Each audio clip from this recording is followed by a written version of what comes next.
Bonjour ou bonsoir.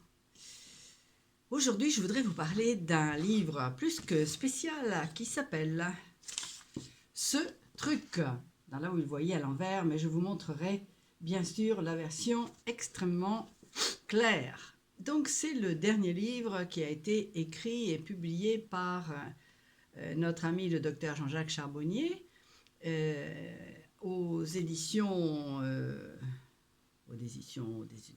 First, si je ne m'abuse. Oui, c'est ça, aux éditions First, avec une introduction, une préface de Didier Van Cauwelaert. Voilà. Alors, je crois que c'était vraiment un livre absolument unique, fantastique, que vous voyez, je l'ai vraiment lu et épluché dans tous les sens. Alors, je crois que, comme dit le Didier Van Cauwelaert dans sa préface, il dit que Jean-Jacques Charbonnier ici analyse ici avec autant de rigueur méthodique que d'ironie cinglante. Et c'est exactement ça. C'est un livre qui saisit, qui ne peut pas vous laisser indifférent. C'est un livre que vous n'avez certainement jamais lu, parce qu'il est à la limite... Attendez, je vais vous montrer quelque chose à un moment. Vous voyez dans l'introduction, dans la préface, Van Cauwelaert dit « Jean-Jacques Charbonnier ne se justifie pas, il développe, il va chercher dans les tréfonds de son esprit et de ses expériences les raisons de sa mission, parfois suicidaire, la mission qu'il s'est assignée pour le bien d'autrui, cette extension du serment d'Hippocrate dont l'accusent certains, pour qui la médecine s'accommode mieux des conflits d'intérêts passés sous silence que de la médiatisation des donneurs d'espoir. » Bien voilà, avec ça, disons, la page, enfin tout était expliqué, disons, à partir de là. C'est-à-dire qu'en fin de compte, le docteur Charbonnier, avec ce livre, nous donne une clé pour comprendre beaucoup de choses. Parce que, par exemple, il dit à la page 20, c'est beaucoup plus simple que je le fasse dire par lui que par moi, il dit, voilà la page 20, « Ce que j'appelle ce truc est une énergie incoercible qui nous pousse à produire de manière incontrôlable les actions les plus inexplicables, les plus incongrues, les plus bizarres, les plus inattendues, les plus surprenantes sans que l'on puisse y trouver une véritable logique au moment où elles se produisent. » Alors je crois que c'est ça qui est assez important de comprendre, c'est que, en fin de compte, il parle de cette petite voix intérieure que chacun d'entre nous avons entendu, écouté parfois, ou parfois nous n'avons pas écouté, qui est une espèce parfois d'injonction, même autoritaire, qui nous pousse à faire des choses dont on ne comprend pas très bien pourquoi on les fait, et on se rend compte que chaque fois qu'on ne les a pas faites, eh bien, on en a payé les conséquences. En fait, je crois que ce qu'il faut comprendre, c'est qu'en fin de compte, Jean-Jacques Charbonnier, avec ce travail, ce qu'il veut nous faire voir, c'est que si nous prenons conscience qu'il y a ce qu'il appelle le fameux truc qui pourrait être le destin, votre petite voix intérieure, votre ange gardien, Dieu, enfin appelez-le comme vous voulez, lui il l'appelle ce truc. Donc en fin de compte, ce truc qui est indéfinissable, comme l'est indéfinissable aussi bien votre ange gardien que Dieu, que le destin, etc., eh bien, vous permet de comprendre qu'en fin de compte, chaque fois que vous êtes à l'écoute de ce truc, ou de ces trucs qui se produisent dans votre vie, sans chercher à les analyser, eh bien, vous êtes sur la bonne route. Voilà. Alors, à un moment, si vous voulez, en fin de compte, de quoi parle ce livre ? Eh bien, ce livre, il parle, en fin de compte, c'est une espèce de biographie de Jean-Jacques Charbonnier qu'il fait, une espèce de... Je définirais un striptease de l'âme. C'est un mot un peu gros, mais je crois que vous verrez, quand vous lirez, vous trouverez peut-être la comparaison pas trop posée. Un striptease de l'âme dans le sens qu'il se dévoile avec une sincérité désarmante, avec une bonté d'âme, une naïveté dans certains aspects, qui est profondément touchante et admirable. J'avoue que moi, je n'en serais absolument pas capable. Je n'oserais jamais faire ce qu'il a fait. Et donc, chapeau, comme on dit. Voilà. Donc, qu'est-ce qu'il fait ? Eh bien, mais ce n'est pas la biographie traditionnelle, parce qu'en fin de compte, parfois, il saute du coq à l'âne. Vous êtes en 1977, puis vous vous retrouvez après en 2020 dans une séance de TCH, puis vous repartez à sa deuxième année de médecine, où là, tout d'un coup, il est conduit par ce fameux truc, c'est-à-dire ce qu'on appellerait nous une intuition, à changer de route alors qu'il est en train de préparer un examen, et puis il va se retrouver devant la porte d'une discothèque, et là, il va rencontrer ce que lui définit, c'est absolument extraordinaire, une petite merveille de la nature, et il a l'image de la petite sirène à Copenhague, et cette vision qu'il a extraordinaire durant cette soirée dans la discothèque, eh bien c'est Corinne, c'est sa future femme, celle qui deviendra sa future femme. Donc c'est une espèce de situation absolument incroyable, et puis je vous passe les détails de leur salutation finale à la fin de la discothèque, parce que ça, vous devez le découvrir par vous-même. C'est trop extraordinaire. Après, il y a des chapitres qui sont absolument curieux. Il raconte des épisodes comme l'histoire de cette femme en bleu, c'est-à-dire des espèces d'éléments qui vous sont certainement à vous aussi arrivés dans votre vie, où tout d'un coup, vous vous trouvez dans une situation inextricable, et puis il y a quelqu'un qui se présente, et puis tout d'un coup, cette personne résout votre problème, alors que c'était impossible, logiquement, mentalement, rationnellement, de pouvoir le résoudre. Et puis la personne qui vous a aidé à résoudre ce problème, eh bien tout d'un coup, elle disparaît. Eh bien, c'est l'histoire de la fameuse femme en bleu que vous verrez à l'intérieur de ce livre. Alors, je passerai sur certains aspects de certains chapitres qui sont osés, dirons-nous, mais qui vont certainement vous faire plus que sourire, comme la table d'orientation, mais je vous suggère de le lire, ou bien comme le fameux perroquet, mais il en a parlé dans certaines interviews, donc je ne vais pas en parler. Par contre, il rappelle certaines interventions de ce fameux truc, des interventions qui lui ont sauvé la vie, à lui et à Corinne, c'est-à-dire des intuitions, encore une fois, si on veut l'appeler intuition, mais ce truc qui, à la dernière minute, à la dernière seconde, les sauve d'un accident, que ce soit un accident de voiture ou un accident de moto. Donc voilà, c'est déroutant parce qu'il passe donc d'un voyage en Corse en voiture, après il passe de ses excès bien sûr en moto, et puis tout d'un coup vous vous retrouvez en 2020, en février, lors d'une TCH avec une... Et là, vous vous dites, mais c'est pas possible, pourquoi est-ce qu'il fait comme ça? Et en fin de compte, non, il fait un parallèle entre ce qu'il a vécu lui et ce que d'autres personnes ont vécu et racontent après avoir vécu une TCH. Donc la TCH permet de donner une réponse à une dame qui a vécu un accident, enfin qui aurait pu être un accident mortel, qui devait être logiquement un accident mortel et qui ne l'a pas été grâce à ce truc. Alors après, il y a un passage absolument extraordinaire que je voudrais vous retrouver ici, qui est aussi bien très émouvant et très intéressant, qui est dans une année plus éloignée, puisqu'il parle de la naissance de ses jumeaux. Ils ont donc 2 jumeaux qui naissent en 1986, voilà. Et je vais vous lire donc ce qu'il dit là.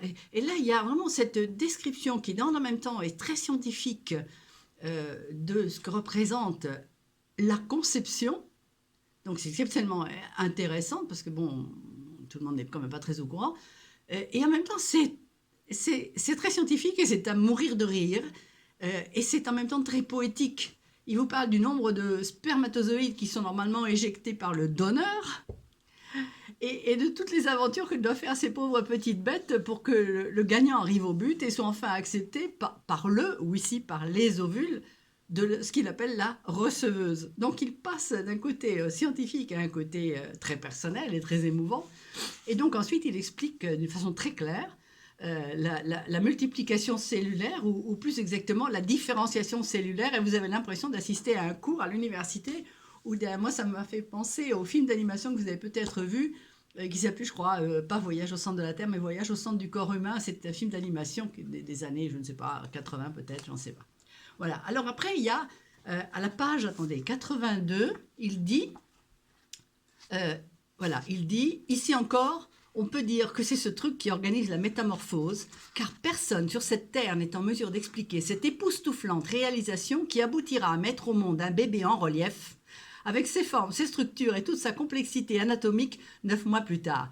Et donc, encore une fois, c'est le truc qui intervient. Il a tout organisé, ce truc, pour que vous et moi, nous nous trouvions aujourd'hui ici. Et je trouve ça absolument extraordinaire. C'est très poétique, très touchant et en même temps très scientifique. Et alors après, il explique comment il a voulu être médecin. Bon, je vais vous passer. Il l'avait déjà dit dans un de ses livres, cette chose. Si vous ne l'avez pas encore lu, lisez-le. Et où il raconte sa rencontre avec cette médium très connue qui s'appelle Michel Richard, qui n'est plus vivante sur cette terre aujourd'hui, et qui lui a plus ou moins laissé entendre qu'il allait un jour contacter l'au-delà. Et il avait pensé qu'elle était un petit peu déjà un peu âgée et qu'elle avait perdu un petit peu, disons, les pédales, là, disons. Voilà. Et pourtant, c'est de là que part l'expérience de la TCH, donc la transcommunication hypnotique, qui est une expérience absolument extraordinaire, unique, qui est cette méthode qu'il a créée lui-même. Voilà.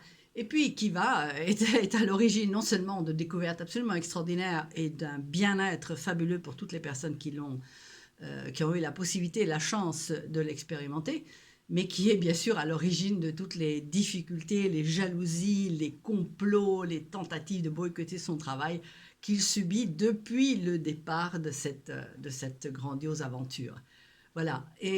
Mais comme dit à un moment, page 97, un de ses fils qui dit, attendez, voilà, je le retrouve, Papa, tu as toutes les caractéristiques d'un héros. C'est extraordinaire de voir comme, malgré tout ça, la famille reste profondément unie, la famille fait bloc avec Jean-Jacques Charbonnier, et c'est absolument extraordinaire. Et alors donc, en fin de compte, cette TCH, elle dérange, bien sûr, comme tout ce qui est nouveauté, tout ce qui est hors des lignes.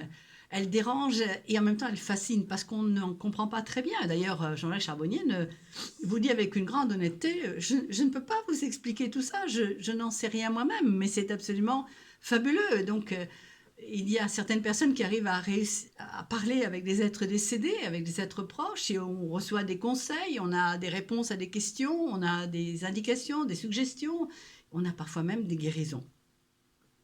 Donc euh, voilà, c'est encore, disons, dans le domaine du miraculeux, entre guillemets, le mot miraculeux, mais c'est quand même très intéressant.